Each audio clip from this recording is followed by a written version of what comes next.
nuestra sesión del día de hoy. A ver, vamos a ver mi cámara. Por favor, si es que me confirman. Ya. Listo, chicos. El día de hoy vamos a ver trastornos de la comunicación, alteraciones del lenguaje. Bien. Vamos a conocer algunos aspectos importantes. Buenas tardes, André. ¿Cómo estás? ¿Cómo están todos los chicos? Bien. Docente, Alteraciones. antes de que continúe, su cámara no se logra ver. Uy, no. A ver. Ahora. Aún no. Ya, debe ser problemas de mi cámara. A ver, voy a intentar solucionarlo. A ver. Ya, ahora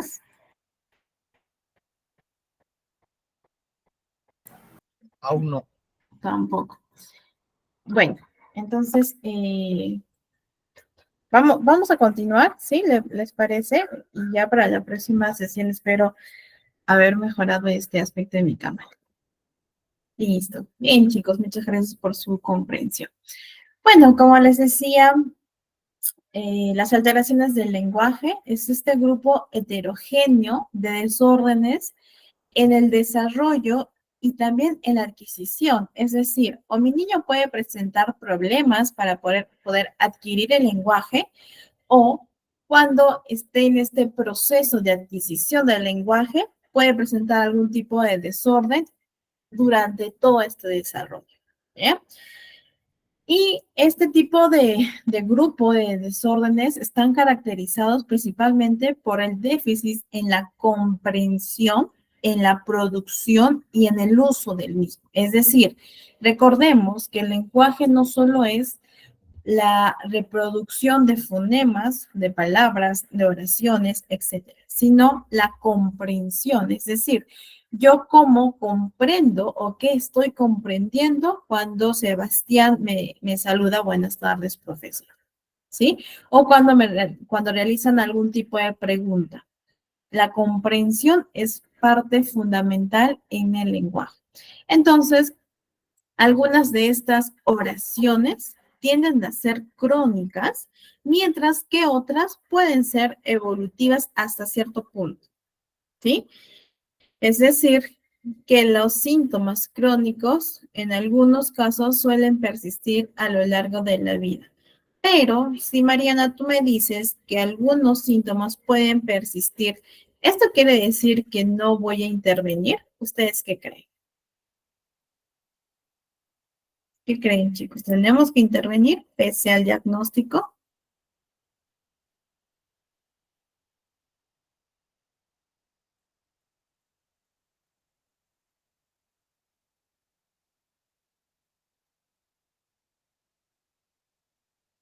¿O no intervenimos? No realizamos la terapia del lenguaje como tal.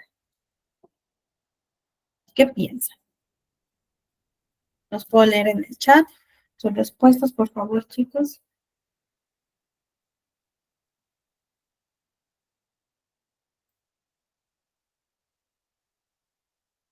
Ok, bien. Sí, ¿cierto? Tenemos que intervenir. Así es parte fundamental la intervención. No podemos tener quizás esta idea, decir, bueno, tú tienes un diagnóstico con causa orgánica, por lo tanto el pronóstico es desfavorable, no voy a poder intervenirte. No, tenemos que dar las herramientas necesarias a los papitos, a los tutores y a los pacientes para poder, de cierta forma, mejorar su estado actual, ¿sí? Entonces, sí es importante, por más diagnóstico que presente el menor, la intervención de un especialista. ¿Bien? A ver, vamos a ver algunas alteraciones en la vertiente expresiva. ¿Listo? De esta forma tenemos lo que es la dislalia. La dislalia, chicos, es esta incapacidad, ¿bien? O incorrección en la producción de uno o varios sonidos, ¿sí? Aquí en la dislalia, como pueden ver, no hay una causa orgánica, no hay una causa neurológica. Por lo tanto, al no haber una causa orgánica o neurológica, el pronóstico tiende a ser favorable, es decir, que con la intervención del especialista podemos tener resultados a corto o mediano plazo. ¿Sí? ¿Por qué? Porque no hay una causa orgánica. Ahora, tenemos lo que es la sintomatología. ¿Bien? ¿Qué es la sintomatología? Vamos a ver a niños que en este caso omiten la reproducción de un fonema. Por ejemplo, en vez de decir casa, omite el fonema K, el sonido del fonema K. ¿Cierto? ¿Por qué? Porque dice asa en vez de decir K. Está omitiendo el sonido del fonema K. Por otro lado, hay niños que pueden sustituir, es decir, en vez de decir taza, dice casa. Sustituye el sonido del fonema T por el sonido del fonema K. Ta, ta. ¿Bien? Entonces hay una sustitución. Por otro lado, tenemos la inserción. Bien, es decir, en vez de decir globo, mi niño dice golobo y golobo. Inserta otros sonidos de fonemas. A ver, chicos, van a ver muchos niños con omisión, sustitución e inserción. Tiende a ser común. Cuando yo esté hablando de esto, ¿sí? Me refiero a mi experiencia como terapeuta, ¿ya? Yo tengo muchos niños que omiten, que sustituyen y que insertan, ¿no? Entonces tienen este tipo de dislalia. Ahora, al no tener una causa orgánica, también la dislalia puede ser evolutiva, ¿bien? Es decir, que son errores de fonemas que quizás son propios del desarrollo para una edad, ¿sí? Hasta que se interviene y por lo tanto se borra o se elimina este desorden, ¿no?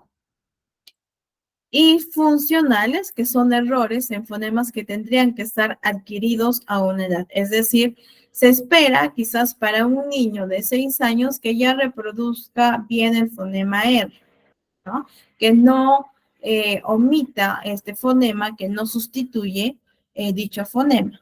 ¿Sí? Son funcionales, pero con la intervención el pronóstico es favorable. ¿Listo? Por otro lado, tenemos el retraso simple del habla. ¿Qué es este retraso simple del habla? Es este desfase significativo, ojo, en la aparición y en el desarrollo de la expresión. Entonces, mi niño no puede, o mejor dicho, este retraso no puede ser explicado por un retraso mental, ¿bien? Por un trastorno generalizado del desarrollo o un trastorno neurológico. ¿Listo?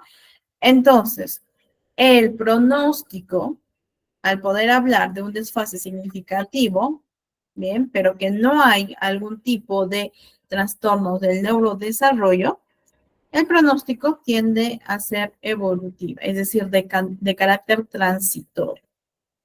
¿Listo? En cuanto a la sintomatología, podemos ver en estos niños múltiples dislalias, que son las dislalias, ya lo hemos visto aquí, ¿sí? La primera. También habla infantilizada, habla infantil. Bien, hay una comprensión y actividad no lingüística dentro de la normalidad. ¿Sí? Entonces tiende a ser transitorio, evolutivo. Con una buena intervención, el niño va a estar bien, ¿no? En cuanto al lenguaje. Por otro lado, tenemos la disartria, ¿no? Que es esta dificultad en los movimientos articulatorios, ¿ya? Es decir, aquí hay una etiología neurológica, ¿bien? Una causa orgánica. Por lo tanto, el pronóstico va a depender del grado de la lesión que presente el niño. ¿Listo? Entonces, puede ser una lesión neurológica, una parálisis cerebral, entre otros. ¿Qué síntomas puede presentar un niño con disartria? Movimientos articulatorios lentos, imprecisos, ya sea de forma aislada, ¿sí? Como también en palabras. ¿Eh? Las disglosias, que son trastornos en la articulación debido a alteraciones orgánicas, pero en este caso de los órganos periféricos del habla. ¿Cuáles son los órganos periféricos del habla? Los labios, el paladar duro, el paladar blando, la lengua, etc. ¿Bien? Entonces, al tener una etiología orgánica, bien, también el pronóstico va a depender mucho en dónde se encuentra la lesión, ¿sí? Y a veces, ojo, a veces suele persistir las consecuencias, sobre todo en la sonoridad del habla, ¿sí? ¿Por qué? Porque hay una causa orgánica, lamentablemente, ¿sí? ¿Qué sintomatología puede presentar un niño con disglosias? Por ejemplo, la omisión, la distorsión, la sustitución de fonemas en los que intervienen los órganos afectados. ¿Sí? Entonces, hemos visto los órganos, o mejor dicho, los fonemas labiales, dentales, maxilares, linguales, palatales, nasales, etc. ¿Sí?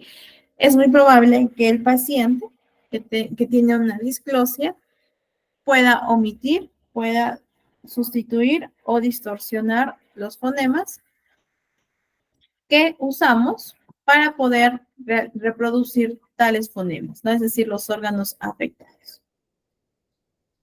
Bien, tenemos las disfemias, ¿sí? Que esto también tiende a ser muy común y en algunos casos puede persistir, que es este desorden en la fluidez verbal. Bien, aquí los niños y muchos adolescentes también tienen esta tensión muscular, sobre todo cuando están ante una exposición, cuando están en un lugar, en una reunión social, donde se espera o hay la expectativa de que esta persona se comunique, dialogue y pues evidentemente va a tartamudear, ¿no? Al tener este tipo de disfemia. Entonces, ¿qué es la disfemia? Es esta repetición, ¿sí? Repetición o prolongación de sonidos. Por ejemplo, yo quiero. Tú quieres. ¿Sí? Tenemos la disfemia evolutiva, que se da entre los 2 a 5 años, según algunos autores, y que estas van a desaparecer con el tiempo, es decir, son transitorias. ¿Bien? Mientras que tenemos las crónicas, que la disfemia crónica perdura en el tiempo. ¿Sí? Y bueno, en cuanto al pronóstico, la disfemia evolutiva, bien, tiene un buen pronóstico. En cuanto a la disfemia crónica, esta persiste. Sin embargo, se realiza lo que es la reeducación, ¿no? Para que pueda expresarse de una manera un poco más fluida. Listo. Ahora veremos alteraciones de la vertiente expresiva comprensiva. Bien, expresiva y comprensiva. Tenemos lo que es el retraso simple del lenguaje. ¿Sí? Ojo, del lenguaje. En este caso es un desfase cronológico, pero en la fonética, que ya lo hemos visto, que es un componente, en el vocabulario y en la sintaxis. Bien, entonces, se da más que todo en niños que son hablantes tardíos, que tienen alteraciones fonológicas, que evidentemente hay un vocabulario reducido, limitado, tiene dificultad para poder estructurar una frase sencilla, ¿sí? O también puede realizar lo que es los verbos, la conjugación de verbos de manera inadecuada. ¿Listo? Sin embargo, con la intervención, el pronóstico tiende a ser favorable con un especialista y los resultados más a largo plazo que en los retrasos del habla. ¿Sí? Es totalmente distinto el retraso simple del lenguaje con el retraso simple del habla. ¿Listo? Bien. La afasia infantil. Bien, aquí, que ya lo habíamos visto en las primeras sesiones, la afasia infantil es esta pérdida del lenguaje oral, pero se adquiere porque ha habido una lesión en el sistema nervioso central. ¿Listo? Entonces, al ver una lesión en el sistema nervioso central, lamentablemente, algunos autores sostienen que el pronóstico, ¿sí? Tiende a ser desfavorable. ¿Por qué? Porque los síntomas persisten con el tiempo. Sin embargo, esto no quiere decir, nuevamente, que no vamos a intervenir. No, al contrario. ¿Listo? Entonces, un niño, ¿sí? O una persona que tiene afasia infantil adquirida, evidentemente va a presentar problemas para comprender lo que me dice la otra persona, para expresar lo que yo quiero comunicar y para realizar la denominación. ¿Listo? Y esto va a depender muchísimo también del lugar en donde se encuentre la lesión. Bien, listos, chicos. Ahora vamos a ver lo que son los trastornos de la comunicación. ¿Sí? Cuando nosotros hablamos de trastornos de la comunicación, tenemos que tener en cuenta tres aspectos: las deficiencias en el habla, las deficiencias en el lenguaje y las deficiencias en la comunicación. Las deficiencias en el habla es esta producción expresiva de sonidos e incluye lo que es la articulación, es decir, mi niño puede presentar problemas en la articulación, en la fluidez, en la voz y en la calidad de resonancia de un individuo, ¿sí? El lenguaje incluye lo que es la forma, la función y el uso del sistema de símbolos que están regidos para la comunicación. Y la comunicación es todo comportamiento verbal o no verbal, ¿sí? Que influye en la percepción, en el comportamiento, en los pensamientos de la otra persona. Entonces, dentro de lo que es los trastornos de la comunicación, vamos a abordar en primera instancia el trastorno del lenguaje. ¿Listo? Entonces, para que yo diga que mi niño tiene un trastorno del lenguaje, tiene que presentar ciertos criterios según el DSM-5. ¿Bien? ¿Cuáles son estos criterios? Como criterio A tenemos las dificultades que sean persistentes. Ojo, chicos, en la adquisición y en el uso del lenguaje en todas sus modalidades. Bien, hay una deficiencia en la comprensión y o en la producción. Es decir, mi niño va a tener que presentar vocabulario reducido. El uso de palabras es muy reducido para lo que se espera para su edad. La estructura gramatical es limitada. Bien, es decir, tiene problemas para poder ubicar las palabras de manera correcta con la finalidad de reproducir una oración. ¿Sí? Por ejemplo, el sujeto, o mejor dicho, a ver, el verbo lo ponen por aquí, el sujeto por allá, el predicado por acá. Bien, entonces la estructura gramatical tiende a ser limitada.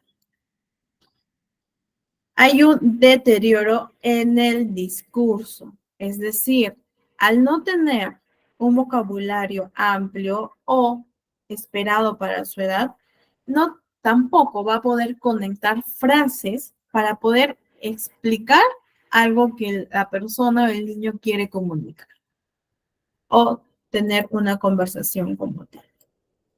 ¿Sí? Entonces, estos tres puntos, el niño tiene que presentar como una dificultad persistente en la adquisición y en el uso del lenguaje. Como criterio B, las capacidades del lenguaje están, y esto es algo que se va a repetir, notablemente por debajo de lo esperado para su edad. Y como les decía, es sumamente importante que nosotros, como especialistas, como también padres de familia, conozcamos qué es lo que se espera para la edad de un niño. ¿Sí? Porque al no tener este conocimiento, yo puedo caer en el error de decir, está bien, no presenta ningún tipo de dificultad. ¿Sí? Entonces, el hecho de tener una capacidad del lenguaje por debajo de lo esperado para su edad cronológica, el niño va a tener limitaciones en una comunicación eficaz, en la participación social y, como les decía, en los logros académicos. ¿Por qué? Porque el lenguaje, ¿sí? El lenguaje, la comprensión y todo lo que involucra los cuatro componentes del mismo están asociados con la lectoescritura. Y la lectoescritura, como bien sabemos, es fundamental para los logros académicos. ¿Bien? El inicio de los síntomas se produce en las primeras fases del periodo al desarrollo. Este criterio ustedes se van a dar cuenta que se repite. ¿Ya? Por otro lado, las dificultades que está presentando mi niño, es decir, estas, ¿bien? No puede ser atribuido a un deterioro sensorial, a una disfunción motora o alguna afección médica o neurológica. Entonces, si mi niño tiene una causa orgánica, por lo tanto, presenta dificultad en el lenguaje, yo no puedo decir que tiene un trastorno en el lenguaje. ¿Por qué? Porque no está cumpliendo este criterio. ¿Sí? Entonces, siempre tengamos cuidado cuando realicemos un diagnóstico, ¿no? O una presunción diagnóstica. Tenemos que ver que el niño esté cumpliendo con los criterios como tal. ¿Listo? Ahora, ¿cómo yo puedo diferenciar de un trastorno y de un retraso? A ver, vamos a poner dos casos, ¿ya? El primer caso, un niño de 3 años, ¿sí? Un niño de 3 años que desde pequeño ha sido estimulado e incluso cuando la mamá estaba gestando también, ¿no? Hubo una intervención, una estimulación como tal. Entonces, este niño actualmente acude a sesión porque solo dice las vocales A, E, I, pero nada más, ¿sí? No, no se comunica, no comprende, etcétera. ¿Ustedes creen que este niño podríamos estar hablando de un trastorno de la comunicación o un retraso?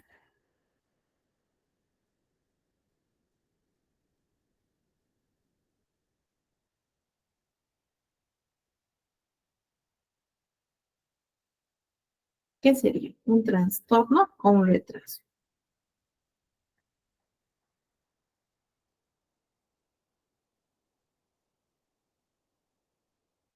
Recordemos que el niño ha sido estimulado, el niño ha sido estimulado desde muy pequeño. Excelente, Coral. Sería un trastorno. ¿Por qué? ¿Por qué podríamos decir que es un trastorno? O la posibilidad de un trastorno como tal.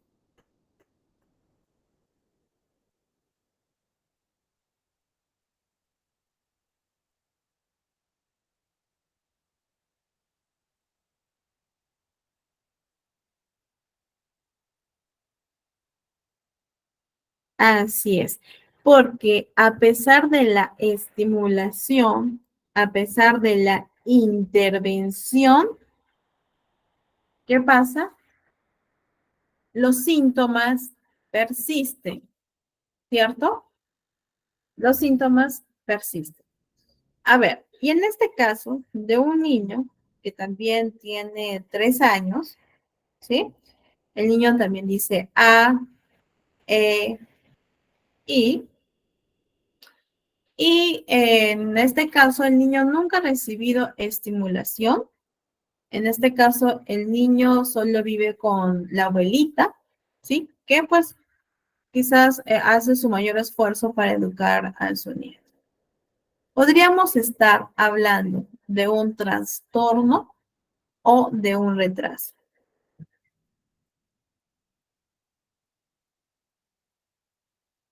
Así es, Ariel. Excelente. Retraso. ¿Por qué? Por ahí ya le dijeron. ¿Por qué sería un retraso?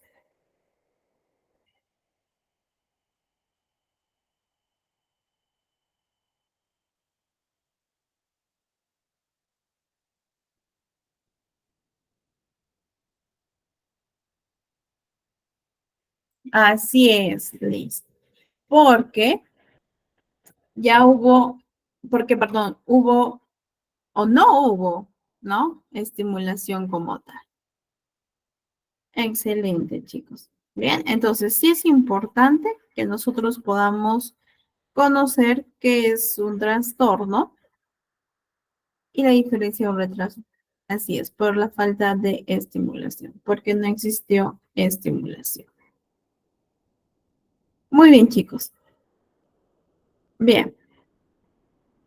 A ver, continuamos. Vamos a ver algunas características diagnósticas, ¿sí? Del trastorno del lenguaje. En cuanto a las características diagnósticas centrales, es que el niño va a presentar dificultad o problemas para poder adquirir, ¿sí? Nuevas palabras, para poder adquirir quizás por ahí nuevo vocabulario, fonética, entre otros, ¿sí? Y en el uso del lenguaje. Bien, por otro lado, evidentemente vamos a observar una deficiencia en la comprensión y en su vocabulario, además de las estructuras gramaticales y en su discurso. ¿Listo? Entonces, de esta forma nosotros podemos decir, bien, que el aprendizaje y el uso del lenguaje va a depender de dos capacidades fundamentales en la persona, en el ser humano. Tenemos la capacidad expresiva, ¿sí? Que como bien dice su nombre, es esta producción de señales vocales, ¿sí? Es decir, yo voy a juntar los fonemas M, el fonema A, el fonema M y el fonema A ¿para qué? Para poder reproducir la palabra mamá, ¿cierto? Y a través de esto, yo voy a poder comunicar. ¿Listo? También a través de los gestos, que son fundamentales para el proceso de la comunicación. Y en cuanto a la capacidad receptiva, es este proceso de recibir y comprender los mensajes lingüísticos. Por ejemplo, ¿no? Cuando yo realicé la pregunta, ¿es un retraso o es un trastorno? Ustedes me dijeron, es un retraso, ¿sí? En el último caso.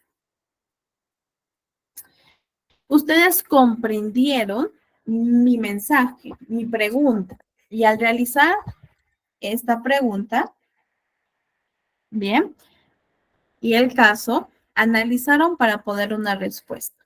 El niño que tiene trastorno del lenguaje es muy probable, o que tiene algún tipo de alteración, es muy probable que no lo comprenda. Y al no comprender, evidentemente no va a realizar instrucciones. Y esto se confunde mucho con la desobediencia. Por ejemplo, a mí me derivaron un niño, una profesora, que me dijeron que el niño no obedece, no hace caso, cuando se le dice algo, y es como si el niño estuviera en su mundo, etcétera, ¿no? Y le recomendaron a los padres lo que es modificación de conducta. Entonces, al poder conversar con los padres de familia, realizar lo que es la entrevista, la observación, en realidad no era un problema de conducta, sino que el niño estaba presentando problemas en su lenguaje, ¿sí? Y no se había dado cuenta, porque no comprendía lo que la persona, en este caso la profesora, le decía, la instrucción, y no lo realizaba, lo que confundían con la desobediencia. Entonces, sí es importante que nosotros consideremos ello para poder realizar un buen diagnóstico y por lo tanto una buena intervención. Bien, entonces Mariana, si tú me dices que el lenguaje y el uso del mismo junto con lo que es el aprendizaje tienen que ver con ambas capacidades, yo tengo que evaluar las dos. ¿Qué creen ustedes, chicos? cuando yo realice el proceso de evaluación, tengo que evaluar la capacidad expresiva y la capacidad receptiva.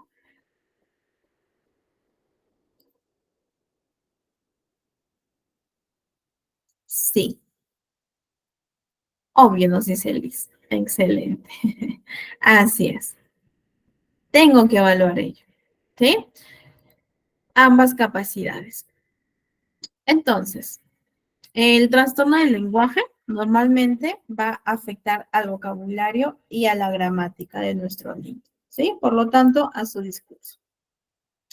Las primeras palabras y las frases que el niño manifieste es probable que se inicien de manera retrasada, ¿sí?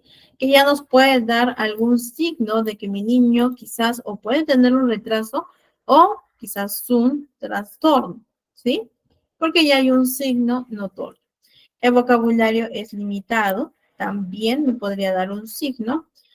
Las frases que realiza son muy cortas, por ejemplo, ¿no? Si mi niño tiene ya 5 años y solo me dicen dame agua, por ahí sí podríamos estar hablando de un signo alarmante, ¿cierto? Presentan errores gramaticales, especialmente en el tiempo pasado. Bien, por otro lado, chicos, los niños que tienen este tipo de trastorno del lenguaje, ¿sí? Van a presentar mucha dificultad en las habilidades, obviamente del lenguaje, de la vertiente expresiva y comprensiva, y por lo tanto va a tener una limitación como tal. ¿Qué consecuencias psicológicas podríamos estar hablando de un niño que presenta un trastorno de lenguaje?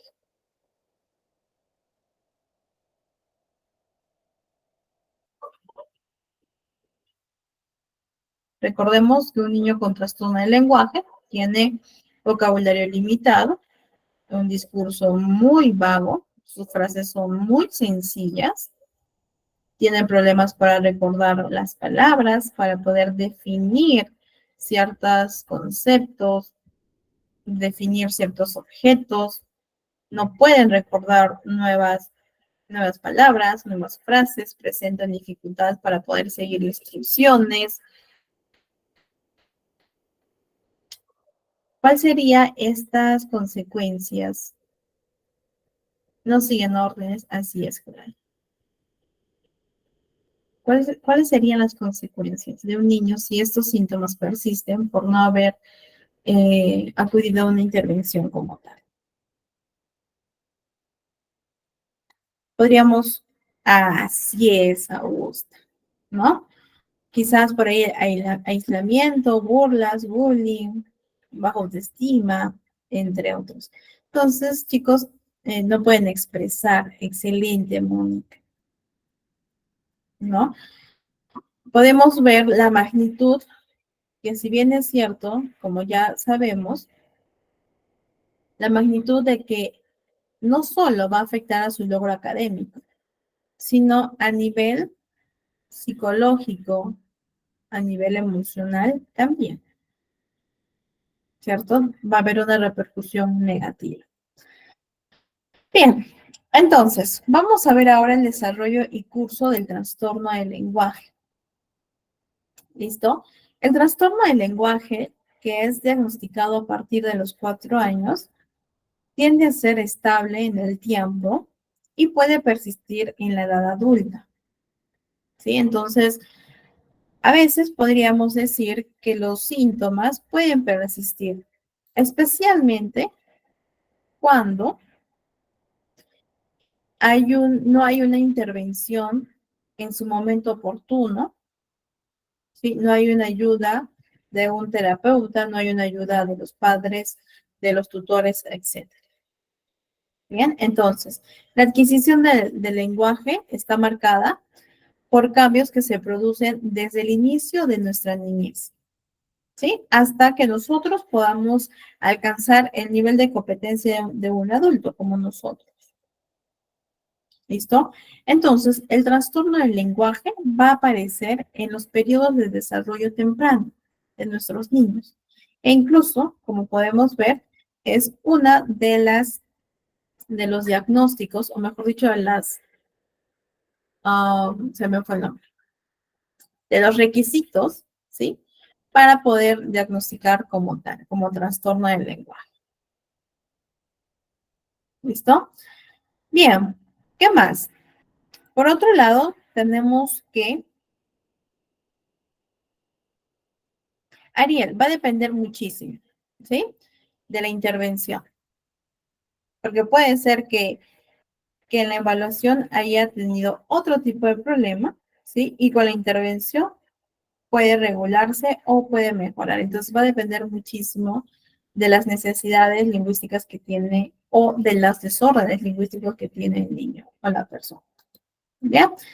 Entonces, tenemos que hacer un diagnóstico diferencial de lo que es la audición o de otra deficiencia sensorial. Es decir, mi niño puede tener dificultad en el lenguaje, pero al yo diagnosticar como un trastorno del lenguaje, este paciente no puede tener una discapacidad auditiva como causa primaria. Entonces, Mariana, si un paciente tiene discapacidad auditiva y esta discapacidad auditiva es la causa primaria de tener un desorden en su lenguaje, no podríamos decir que es un trastorno del lenguaje. ¿Sí? Entonces, este punto tenemos que considerar. ¿Sí? Sin embargo, las deficiencias del lenguaje sí se asocian a una discapacidad auditiva o alguna deficiencia sensorial. Bien, pero ¿cómo yo voy a diferenciar entonces? Por la causa primaria. ¿Cuál es la causa primaria? O una deficiencia auditiva, bien, que esto ya lo derivamos al especialista correspondiente, o quizás porque mi niño presenta vocabulario reducido, quizás la estructura gramatical incorrecta, limitada, el discurso muy vago, etc. ¿Sí? Entonces, de esta forma yo voy a poder realizar la diferencia entre un diagnóstico con otro. La discapacidad intelectual. Bien, la discapacidad intelectual es un trastorno propio del neurodesarrollo que les invito y les aconsejo poder buscar un poco más acerca de los trastornos del neurodesarrollo para poder conocer de qué estamos hablando cuando nos referimos de un TDAH, de un TEA, de una discapacidad intelectual, etc. ¿Listo? Bien, entonces, un retraso del lenguaje es a menudo la presentación característica de una persona que presenta discapacidad intelectual. ¿Sí? Y es posible que no se pueda realizar un diagnóstico definitivo. ¿Por qué? Porque necesito que mi niño tenga una edad fundamental para completar evaluaciones estandarizadas. Y de esta forma decir, sí, efectivamente tiene discapacidad intelectual o no, tiene un trastorno de lengua. ¿Sí? Ahora, también puede pasar que no podemos realizar un diagnóstico por separado a no ser que las deficiencias del lenguaje sean claramente mayores que las limitaciones intelectuales. ¿Sí? Entonces, ¿cómo yo voy a ver las limitaciones intelectuales con las evaluaciones estandarizadas en nuestros contextos? De esta forma yo puedo tener un diagnóstico definitivo. Entonces, no tomemos a la ligera una presunción diagnóstica, porque estamos etiquetando quizás a un niño que probablemente no tenga una discapacidad intelectual o no tenga un trastorno del lenguaje y por el contrario sí presente una discapacidad intelectual. Y por lo tanto la intervención va a ser errada, claro, no al nivel que realmente el niño necesita. La regresión del lenguaje, ¿sí? Esta regresión del lenguaje es muy común en los niños que tienen el trastorno del espectro autista. ¿Sí? O una afección neurológica específica. Es decir, el niño comienza a adquirir su lenguaje, comienza a adquirir nuevas palabras, un buen vocabulario, pero llega a los 3 añitos y hay una pérdida del lenguaje. hay una regresión. Es como si el niño no hubiera aprendido a reproducir ciertas palabras. ¿Sí? Entonces hay una regresión del lenguaje, que sería un signo de un TEA, uno de los signos de un TEA. Ok, Sebastián, para poder tener un diagnóstico quizás definitivo, podría ser después de la intervención, es decir, realizamos lo que es la evaluación como tal, le damos el nivel de lenguaje, el nivel de lenguaje en cuanto a la edad equivalente, vemos en qué componentes está fallando nuestro paciente, realizamos lo que es la intervención y reevaluamos para ver si es que realmente podríamos estar hablando de un trastorno o solo de un retraso por la falta de estimulación, ¿no? Y hay muchos niños que saliendo de pandemia tienen este tipo de retraso, porque no ha habido una estimulación como tal. Bueno, y todos hemos pasado por el hecho de estar dentro de casa, del aislamiento, y no ha habido una estimulación porque nos hemos tenido que estar adaptando a un nuevo estilo de vida, ¿sí? Entonces, de esta forma nosotros podríamos diferenciar, ¿sí? Si mi niño está presentando un retraso o un trastorno. Sí, probablemente, quizás me inclinaría más por un retraso, por la falta de estimulación debido a la situación en la cual estábamos inmersos, ¿sí? Y yo no puedo decir es un trastorno porque de repente no lo es y pues ahí podríamos tener problemas.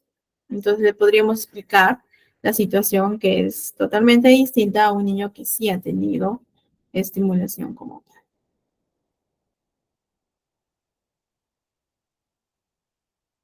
Ok, a ver.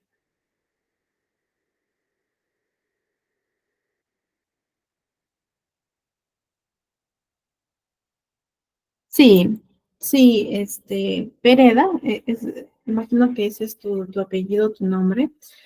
Sí, ¿no? Justo lo que estábamos comentando de esta regresión del lenguaje, ¿no? Lamentablemente, los niños que presentan el trastorno del espectro autista tiende a ser un signo de regresión del lenguaje o la pérdida del mismo, ¿no? Pero con intervención, los niños tienden a poder comunicarse, ¿no? Quizás de una manera distinta, pero utilizamos mucho lo que son pictogramas. Les he compartido material de pictogramas para niños con TEA, les he compartido material para trabajar no solo el lenguaje, sino también la atención, la memoria, las rutinas, etcétera. ¿Sí? Entonces, de ahí ustedes pueden sacar muchísimo material para poder trabajar con sus niños. Rebeca, sí es importante realizar un informe, ¿no? Porque es parte de nuestro trabajo. Bien, la valoración la realizamos en las primeras sesiones. Rosemary, sí les he enviado el material, ¿ya? Rebeca, como te comentaba, la valoración se realiza en las primeras sesiones, es decir, la primera sesión acude los padres de familia junto con el niño en algunas ocasiones y realizamos todo lo que es la entrevista, que yo les voy a enseñar, ¿ya? Incluso les podría compartir, sí, les voy a compartir un modelo también, lo voy a anotar. Les voy a compartir un modelo de realizar lo que es la entrevista, o más que la entrevista, la anamnesis, ¿sí? La anamnesis que evidentemente la preguntamos en la entrevista, ¿ya? Realizamos lo que es la entrevista, realizamos la valoración con el niño a través de pruebas, de observación, etcétera, ¿no? Una vez que ya tenemos todos los resultados, lo plasmamos en un informe del lenguaje. En este informe del lenguaje, en una sesión, le exponemos a los padres qué es lo que significa cada uno de los resultados y las recomendaciones que se va a tener que trabajar en la sesión y en casita también, ¿no? Y eso ya sería todo el proceso de evaluación y pasamos a la fase de la intervención. Ok, a ver.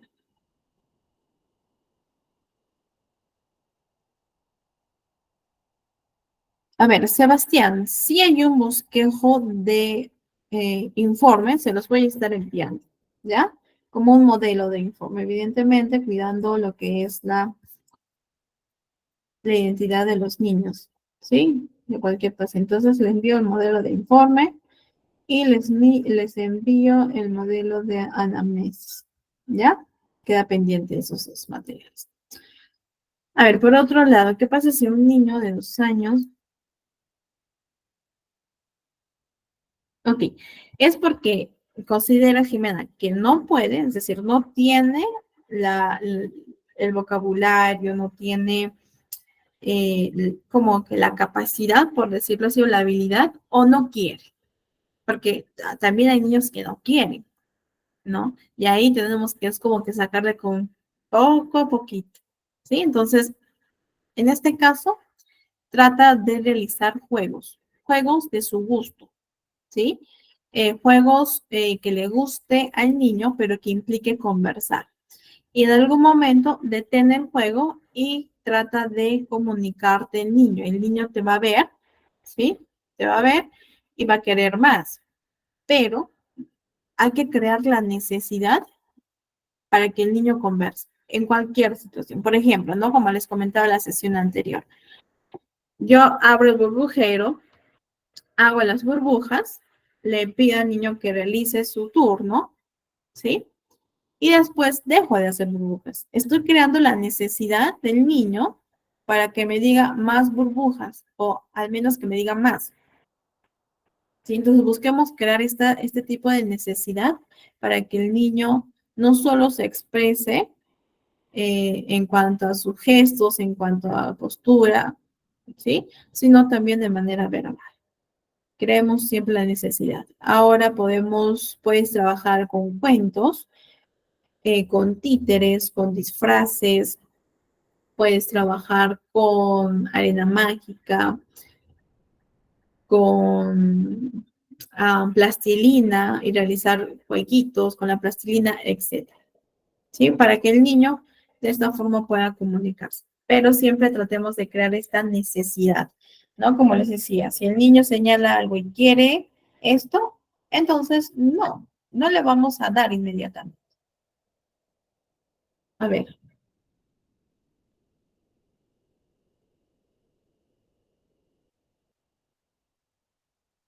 Sí, tenemos que ver, porque pasa, y también me ha pasado aquí en el centro, que los niños sí lo realizan aquí en consulta, y cuando le preguntamos al papito, no, a la mamita, si es que están practicando en casa, nos dice que sí, pero después nos damos cuenta que no. Bien, ¿cómo chicos nosotros podemos dar cuenta que hay un avance en nuestros niños?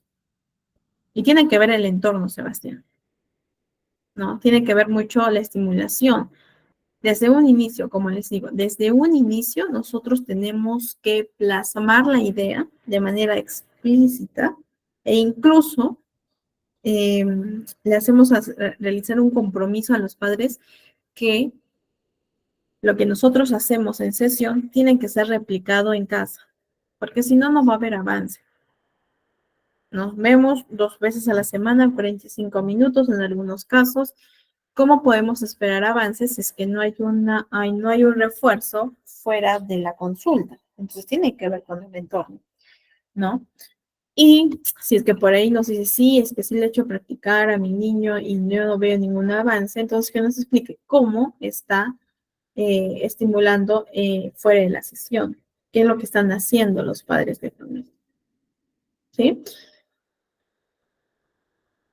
Pero es imposible que siga igual, Sebastián, si es que sí hay una estimulación, ¿no? Al menos que podríamos estar hablando quizás de un trastorno, pero aún así va a haber un avance, ya sea a largo plazo, pero hay porque ya está siendo estimulado el niño, es decir, está viendo otras palabras, otros vocabularios, otros juegos que antes no tenían contacto con ellos, ¿no? O no conocía.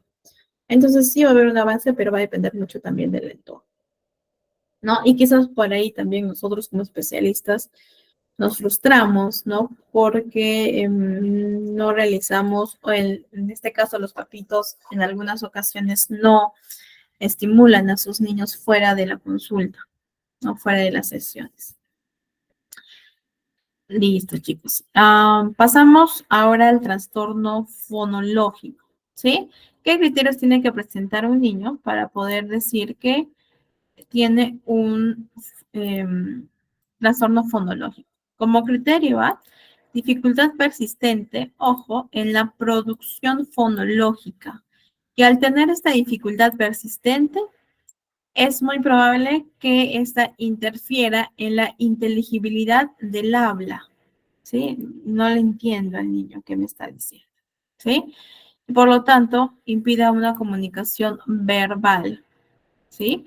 Es decir, de manera no verbal sí se puede comunicar, ¿no? A través de gestos, a través de posturas, etcétera. Pero de manera verbal no vamos a tener una buena comunicación como tal, ¿sí? Porque hay una dificultad en la producción fonológica. Como criterio B, esta alteración va a causar limitaciones en su comunicación eficaz, ¿sí? En su participación social, en sus logros también académicos y, bueno, en el caso de los adultos, en su desempeño laboral. Bien, este criterio, como les decía, también se repite. De la misma forma, el criterio C, es decir, que el inicio de los síntomas aparece en el periodo de desarrollo, en sus primeras fases. Y el criterio D, que las dificultades no se pueden atribuir a afecciones adquiridas o congénitas, ¿sí? Como por ejemplo, parálisis cerebral, paladar hendido, hipoacusia, traumatismo cerebral u otra causa orgánica, médica o neurológica, ¿sí? Para poder realizar lo que es este tipo de diferenciar, ¿no? Que si mi niño tiene, por ejemplo, parálisis cerebral, yo no puedo decir que mi niño tiene trastorno fonológico, porque no está cumpliendo un criterio. Entonces, la producción fonológica, chicos, para todos, niños, adolescentes, adultos, para todos los seres humanos, las personas, requiere uno del conocimiento fonológico de los sonidos del habla, ¿sí? Es decir, cómo es el sonido de la N, de la A, de la F, de la O, etc. Conocimiento fonológico, ¿sí? A, B, C, D, E, F, G. Ok. Y requiere también de la habilidad para coordinar los movimientos articuladores con la respiración y la vocalización del habla. Es decir, cómo yo voy a coordinar mi movimiento de mi boca junto con mi lengua, junto con mi respiración y la vocalización que yo estoy realizando, ¿sí? Una vez que los niños tengan ambos, entonces podríamos decir que tienen una buena producción fonológica, ¿sí? Es decir, tengo una articulación clara de los fonemas, que estos se componen después en palabras y después en oraciones, frases, enunciados, etc. Entonces, los niños que tienen una dificultad en esta producción fonológica van a presentar o pueden presentar problemas de diferentes grados en el conocimiento fonológico, como también en la coordinación de los movimientos, de la respiración, de la vocalización, etc. ¿Sí? Persiste, o mejor dicho, presentan ambas dificultades. Entonces, en los niños de 4 años, según el DCM, con desarrollo normal, el habla general debería ser inteligible, el habla general, ya a los 4 añitos, ¿sí? Mientras que a los 2 años solo es comprensible en un 50%. Bien, esto va a depender también mucho de la estimulación que recibe el niño, ¿sí? Como también de la intervención en el caso de un especialista, etc. ¿Sí? Son datos que nos da según el DC. Entonces, ¿cómo vamos a ver el desarrollo de un trastorno fonológico? Considerando lo siguiente, que primer punto, no es inusual que los niños con un desarrollo normal acorten palabras y sílabas cuando están aprendiendo a hablar, pero, ojo, la progresión en el dominio de la producción fonológica, ¿sí? Esta capacidad, esta habilidad de producción fonológica debería conducirles hacia un habla mayoritariamente inteligible a partir de los 3 años. Mayoritariamente, ¿sí? No quiere decir que el niño tiene que hablar bien, de manera correcta, no, mayoritariamente. ¿Listo? Entonces, un niño que tiene un trastorno fonológico va a acortar palabras, sílabas, va a tener procesos inmaduros que simplifica la fonología, ¿sí? Y por lo tanto, va a tener dificultad para poder emitir palabras de manera clara, correcta. Entonces, ya al llegar a los 7 años, ya los niños deberían producir la mayoría de los sonidos del habla con claridad, ¿sí? De manera correcta. Bien, entonces, el diagnóstico diferencial. Debemos tener en cuenta, uno, lo que son el habla regional, social y cultural. Esto sí es importante, ¿sí? Antes de realizar un diagnóstico y cómo yo voy a obtener esta información a través de la entrevista que le realizamos a los padres. Bien, en cuanto al diagnóstico diferencial, tenemos que realizar esta diferencia entre la deficiencia auditiva o sordera que puede conllevar anormalidades del habla, ¿sí? Entonces, si mi niño tiene una deficiencia auditiva o sordera como causa primaria para problemas de lenguaje o fonológicos, entonces podríamos decir que es una afección propia de la deficiencia auditiva, ¿sí? Por otro lado, las alteraciones del habla pueden ser causadas por deficiencias estructurales, por ejemplo, el paladar hendido. Bien, sí, en algunos casos, por ejemplo, ¿no? Si tenemos un paladar hendido en algunos niños, va a limitar la reproducción de ciertos fonemas, porque ya hay una causa estructural que está comprometida. Bien, entonces también. ¿Cómo yo voy a ver si tienen paladar hendido? A través, evidentemente, de la observación, ¿sí? En el proceso de evaluación. Ya en la última clase vamos a ver ello. La disartria, que son alteraciones del habla, que pueden atribuirse en un trastorno motor como la parálisis cerebral, ¿no? Lo que decíamos en las primeras diapositivas. Entonces, el mutismo selectivo, que también tiende a ser común en los niños, ¿sí? ¿Qué es el mutismo selectivo? ¿Bien? Es cuando el niño hace uso limitado del habla, ¿bien? Que es un trastorno de ansiedad o parte de un trastorno de ansiedad que se caracteriza por la ausencia del habla en uno o más contextos. Es decir, el niño no va o va a limitarse a expresar, para expresarse en situaciones o en contextos en donde él no se encuentra seguro.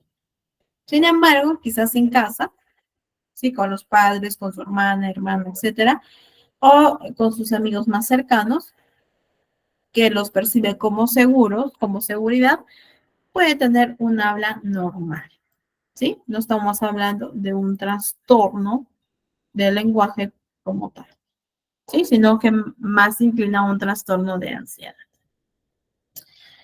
Bien, tenemos lo que es el trastorno de la fluidez de inicio en la infancia del tartamudeo. También tiende a ser común en los niños y en algunos casos persiste hasta la adolescencia o hasta la edad adulta, ¿sí? Como habíamos dicho, hay crónicas como también hay evolutivas, ¿sí? Ahora, tengo una carpeta que también les voy a estar impartiendo, ¿sí? Para poder trabajar lo que es tartamudeo como tal, ¿ya? A ver, lo voy a apuntar aquí para trabajar lo que es tartamudeo. Trabajamos lo que es la tensión muscular, ¿sí? El alargar las frases, los sonidos, etc. Bien. Entonces, chicos, el tartamudeo, como ya lo habíamos visto anteriormente, son alteraciones, ¿sí? Como criterio A, alteraciones de la fluidez y la organización temporal normal del habla, ¿sí? Que tienden a ser inadecuadas para la edad de la persona. Entonces, ¿qué es lo que tiene que presentar mi niño? Y que estos síntomas persisten con el tiempo y se caracterizan por la aparición frecuente de uno o más de los 7 factores. Primer punto, la repetición de sonidos y de sílabas. ¿Ya? La prolongación de sonidos de consonantes y vocales. Las palabras fragmentadas. Es decir, hay como una pausa en medio de una palabra. Por ejemplo, si yo quiero decir tiempo, una palabra fragmentada sería tiempo. ¿Sí? Hay una pausa en medio de una palabra. El bloqueo audible o silencioso. ¿Sí? Son palabras vacías, palabras o pausas en el lenguaje, en el habla. Los circunloquios, que eso también genera mucha tensión en los niños, en los adolescentes, ¿no? Los circunloquios es la sustitución de palabras para poder evitar las palabras problemáticas, ¿sí? Entonces, si una palabra, yo sé que si reproduzco tal palabra, voy a tartamudear, entonces voy a buscar un sinónimo o alguna otra palabra que sustituya a la problemática. Punto número 6. Bien. Palabras producidas con un exceso de tensión física. Y esto tenemos que trabajar mucho también, la tensión física. Y la repetición de palabras completas monosilábicas, ¿no? Por ejemplo, yo lo veo.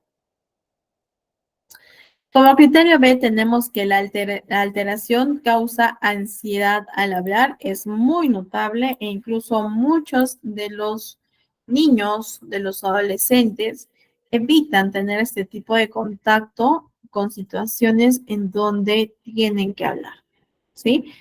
¿Por qué? Porque les produce ansiedad, les produce estrés, ¿no? Algunas consecuencias negativas como la baja autoestima, en algunos casos también ansiedad como tal, ¿sí? Estrés, autolesión, entre otros, ¿no? Por el bullying, los comentarios, las miradas, etcétera, que los niños reciben. Como criterio C, tenemos que el inicio de los síntomas se produce en las primeras fases del periodo del desarrollo. Y como criterio D, que la alteración no puede atribuirse a un déficit motor o sensitivo del habla, tampoco a un daño neurológico, alguna afección médica o por otro trastorno mental. ¿Sí? Yo tengo que ver que mi paciente no presente esto para poder decir que tiene un trastorno de la fluidez de inicio en la infancia, ¿sí? Más conocido como tartamudeo o disfemia. Bien, la alteración de la fluidez, chicos, interfiere con el rendimiento académico, ¿sí? Y no solo por la condición como tal, ¿sí? Sino porque en muchos casos los niños o los adolescentes tienden a evitar, por ejemplo, las exposiciones, tienden a evitar ir al colegio por el bullying, tienden a evitar ir a reuniones, etcétera. Bien, entonces se van a ver perjudicados lo que es la comunicación social por el aislamiento que ellos mismos realizan y el rendimiento académico. Bien, entonces va a depender mucho también del grado en el cual el niño o la niña presenta en cuanto al nivel de ansiedad como tal. ¿Sí? Entonces, según el DSM, ¿sí? La edad de inicio para los niños es entre los 2 a 7 años, según el DSM. ¿Listo? Entonces, ¿cómo es que empieza lo que es la disfluencia? Primero, con repeticiones con consonantes iniciales, ¿sí? Las primeras palabras de una frase o las palabras largas, ¿bien?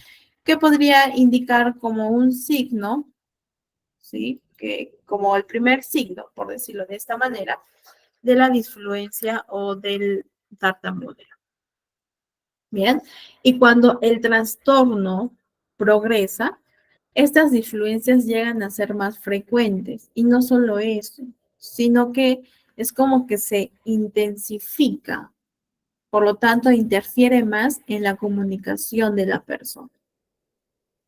Y hablando de la gravedad, según el DCM, el trastorno de la fluidez a los 8 años va a predecir o la recuperación o si es que hay una persistencia de los síntomas de los hijos durante la adolescencia y después durante la adultez como tal. ¿Sí? Según el DCM. Listo. En cuanto al diagnóstico diferencial, ¿sí? Hay influencias normales del habla, ¿sí?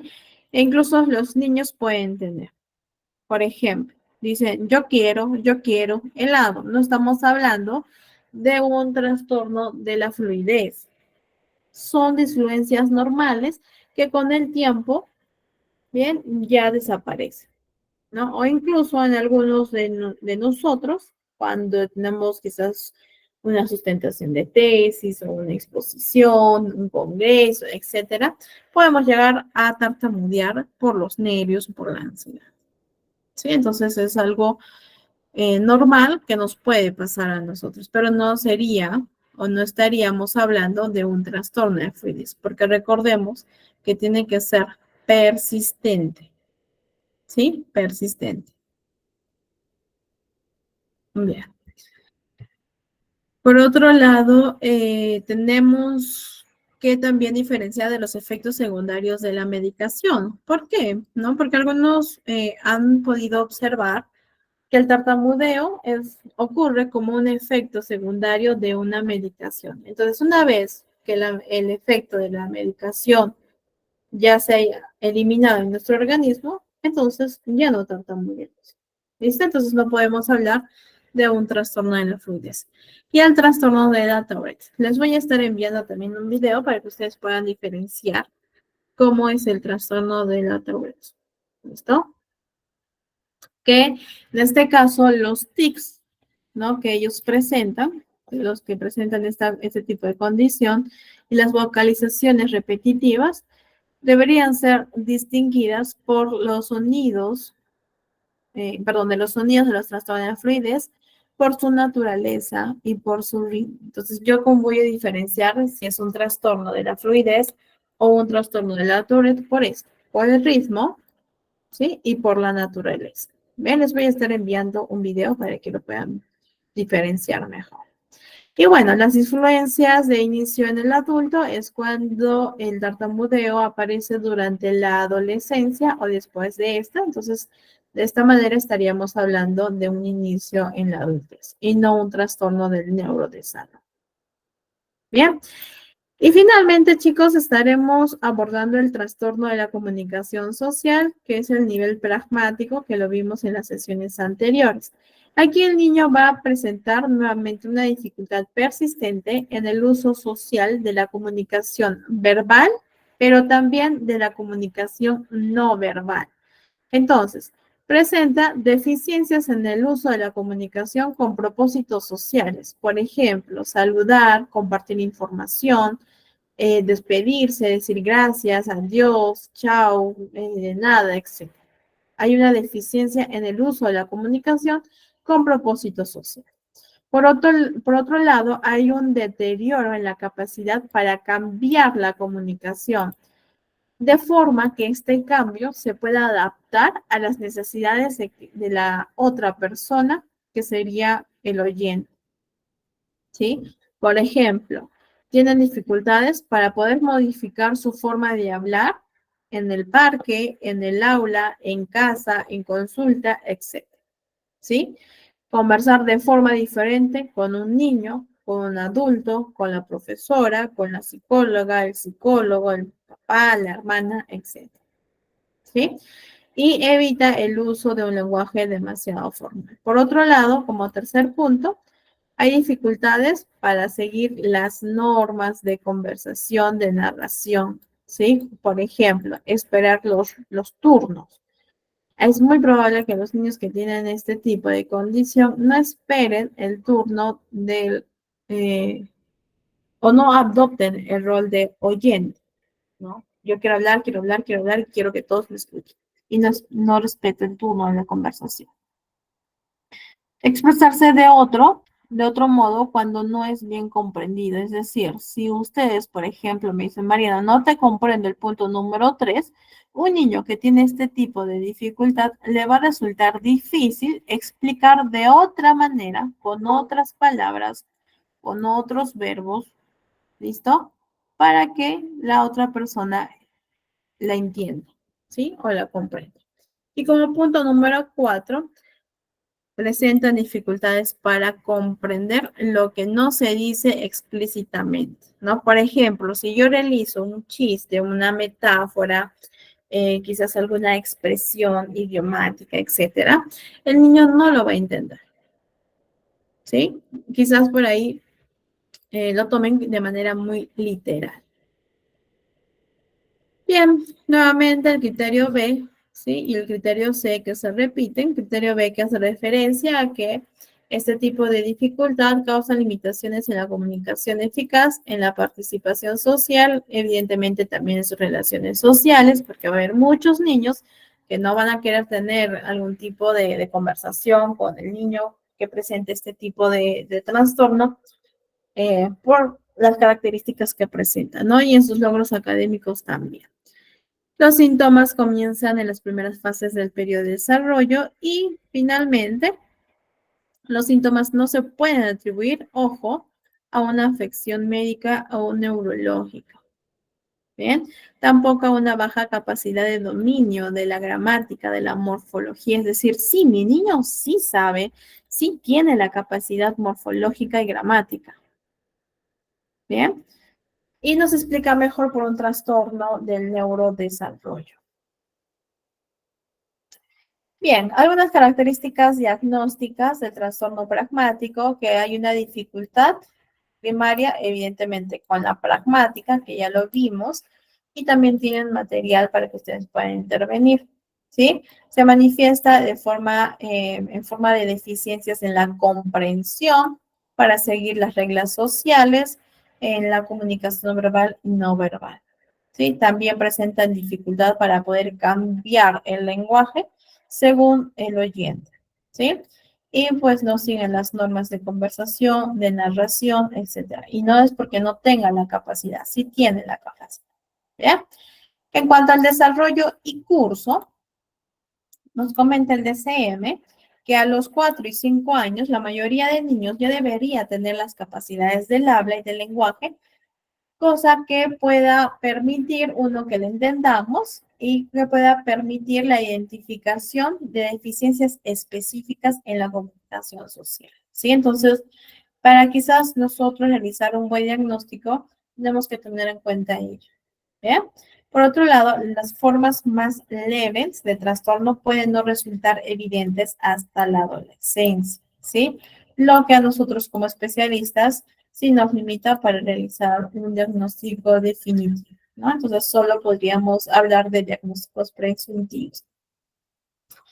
Las deficiencias tempranas en la pragmática pueden causar alteraciones en las relaciones, como les decía, ¿no?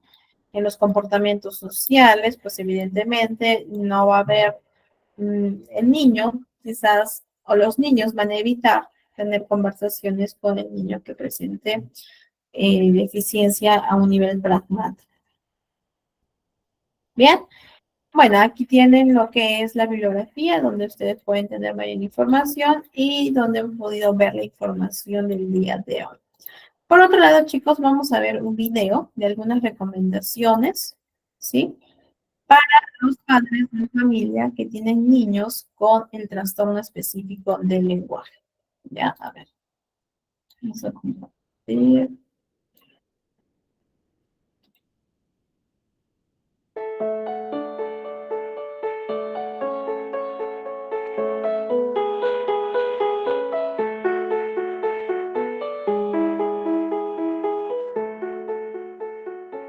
Quiero comentarles algunas cuestiones en relación con recomendaciones para padres de niños con trastorno específico del lenguaje. Sabemos que el lenguaje es una construcción que tiene dos variables. Por un lado, la condición biológica del individuo y por el otro lado, la ayuda que el medio ambiente, el estímulo que el medio ambiente pueda brindar a ese niño. La condición biológica va a estar modificada por la ayuda del ambiente. Sabemos que los niños con trastorno específico del lenguaje suelen ser hipoestimulados muchas veces por su entorno, por no saber cómo hacerlo o por no contar con las herramientas adecuadas para hacerlo o hacerlo de un modo equivocado, ¿sí? Muchas veces los niños con trastorno específico del lenguaje reciben menos estimulación que los pares de desarrollo típico. En otras ocasiones los papás suelen estimularlos en demasía, ¿sí? Suelen hablarles sin parar de cosas que tienen escasa habilidad funcional para ellos. En esos casos se suele generar algo que en este momento está como muy en boga el concepto, que se llama la ley de Mateo, ¿sí? La ley de San Mateo. ¿Qué significa esto?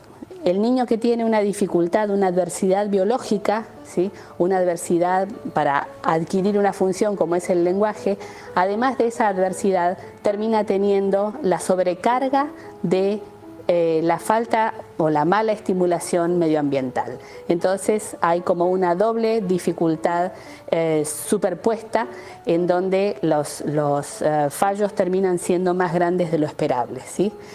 En general, un niño de desarrollo típico que habla mucho consigue más respuestas de su entorno que aquel que habla menos. Entonces, veremos algunas recomendaciones simples para la comprensión o para favorecer la comprensión de niños con trastorno del lenguaje y algunas recomendaciones relacionadas con la expresión de los mismos.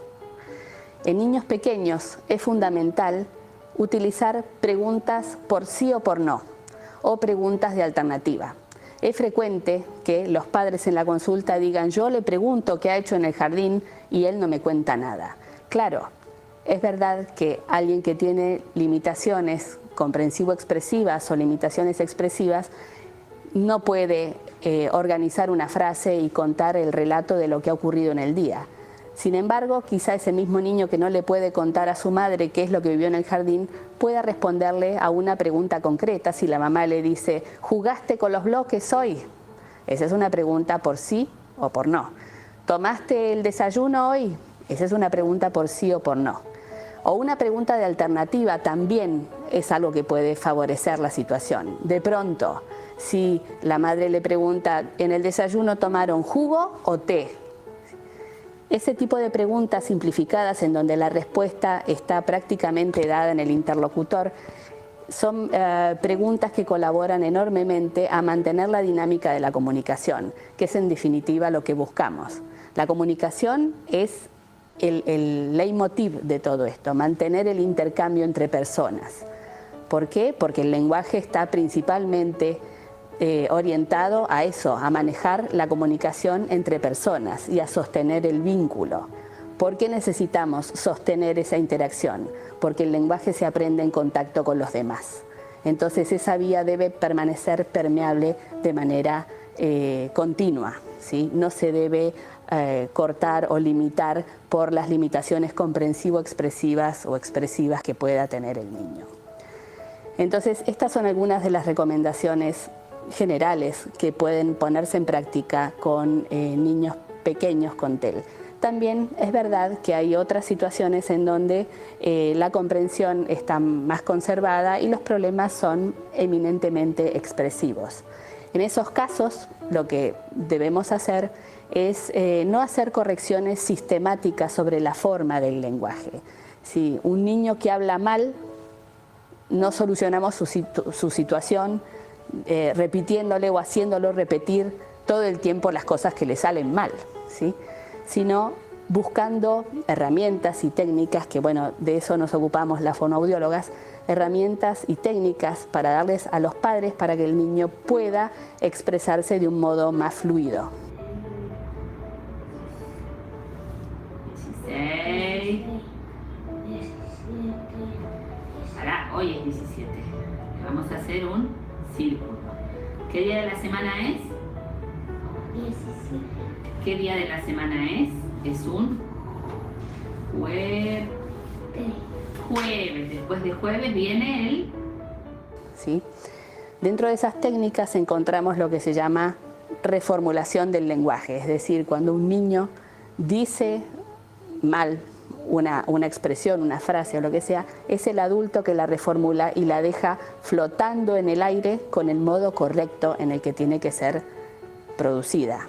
La repetición, hacer repetir permanentemente a los chicos el modelo correcto de las palabras y demás, no suele ser una solución adecuada, ¿sí? El niño debe tener el modelo correcto, sí, a su alrededor, pero a la vez las estrategias que lo faciliten para acceder a ese modelo, ¿sí? Y hay un hecho que es sumamente importante en toda esta situación y que no lo mencioné hasta ahora, y es que la información que uno debe tratar de manejar siempre es información funcional, es decir, información relevante para el niño, ¿sí? Si un niño no sabe responder cómo es su nombre, no tiene sentido que le enseñemos los colores, ¿sí? Porque antes de aprender los colores, tengo que saber cómo me llamo, ¿sí? Entonces, seleccionar los contenidos que sean funcionales a la comunicación, aquello que sea relevante como para poder seguir manteniendo el vínculo comunicativo con los demás.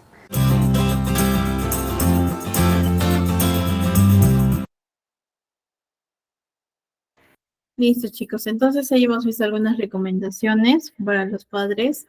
Y por otro lado, también les estaré enviando algunos otros links en el cual ustedes puedan tener mayor información sobre los trastornos de la comunicación. No, de la misma manera, ¿no? Trabajamos mucho, siempre va a depender también, Sebastián, de las necesidades y de los resultados de la evaluación. Que la próxima sesión vamos a ver cómo podemos evaluar al niño, o parte de la evaluación que nosotros realizamos, ¿no? Por cuestiones del tiempo. Listo, chicos. Entonces, con esto, sí, perdón, Sebastián, sí les estaré enviando. Bien. Bueno, con esto entonces terminamos y nos estamos viendo ya la próxima sesión. Que tengan bonita noche. Cuídense mucho.